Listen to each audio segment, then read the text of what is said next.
Hello ವೀಕ್ಷಕರೇ, ನಾನಿವತ್ತು ಅಲಸಂದಿ ಕಾಳಿನ ವಡೆಯನ್ನು ಹೇಗೆ ಮಾಡೋದು ಅನ್ನೋದನ್ನು ನಾನು ನಿಮಗೆ ಹೇಳ್ಕೊಡ್ತೀನಿ. ತುಂಬ ಸುಲಭವಾಗಿ ಮತ್ತು ಬೇಗನೆ ಮಾಡುವಂಥ ಅಲಸಂದಿ ಕಾಳಿನ ವಡೆನ ಹೇಗೆ ಮಾಡೋದು ಅನ್ನೋದನ್ನು ನೋಡೋಣ ಬನ್ನಿ. ಮೊದಲನೇದಾಗಿ ನಾನು ಸ್ವಲ್ಪ ಬಿಸಿ ನೀರಲ್ಲಿ ಈ ಅಲಸಂದಿ ಕಾಳನ್ನು 5ರಿಂದ 6 ತಾಸು ನೆನೆ ಹಾಕಿದ್ದೆ. ಸೊ ಇವಾಗ ಇದು ನೀವು ನೋಡ್ಬೋದು, ಚೆನ್ನಾಗಿ ನೆನೆದಿದೆ. ಸೊ ಇದನ್ನು ನಾವಿವಾಗ ಸ್ವಲ್ಪ ಎಲ್ಲ ನೀರನ್ನು ತೆಗೆದ್ಬಿಟ್ಟು ಕ್ಲೀನ್ ಮಾಡಿಕೊಂಡು ಸ್ವಲ್ಪ ಮಿಕ್ಸರ್ ಒಳಗಡೆ ಹಾಕಿ ರುಬ್ಬನ.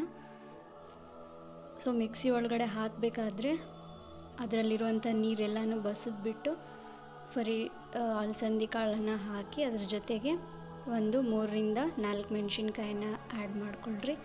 ಸೊ ಸ್ವಲ್ಪ ಬೇಕಾದ ರುಚಿಗೆ ತಕ್ಕಷ್ಟು ಉಪ್ಪನ್ನು ಆ್ಯಡ್ ಮಾಡಿಕೊಂಡು ಅದನ್ನು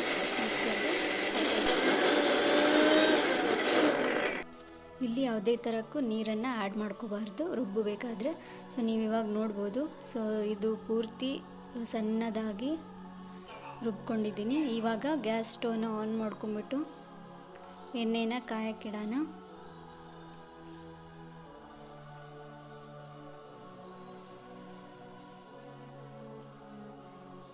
ಸೊ ಎಣ್ಣೆ ಕಾದಾದಮೇಲೆ ನೀವು ವಡೆನ ಮಾಡ್ಕೋಬೇಕು.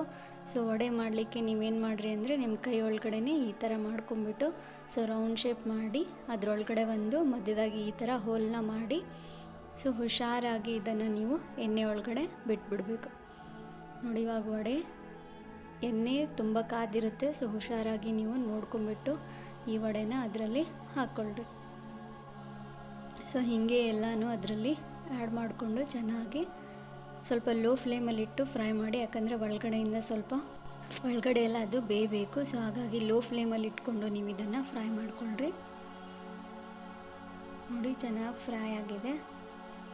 ಸೊ ಹೀಗೆ ಇನ್ನೊಂದು 5 ನಿಮಿಷ ಫ್ರೈ ಮಾಡಿಕೊಂಡು ನೀವು ಇದನ್ನು ತಕ್ಕೋಬೋದು. ಸೊ ನೋಡಿ, ಇವಾಗಿದು ಫ್ರೈ ಆಗಿದೆ. ನಾನು ಇದನ್ನು ಇವಾಗ ತೆಗಿತೀನಿ. ನೋಡಿ, ಇವಾಗ ಗರಿಯಾದಂಥ ಅಲಸಂದಿ ಕಾಳಿನ ವಡೆ ರೆಡಿಯಾಗಿದೆ.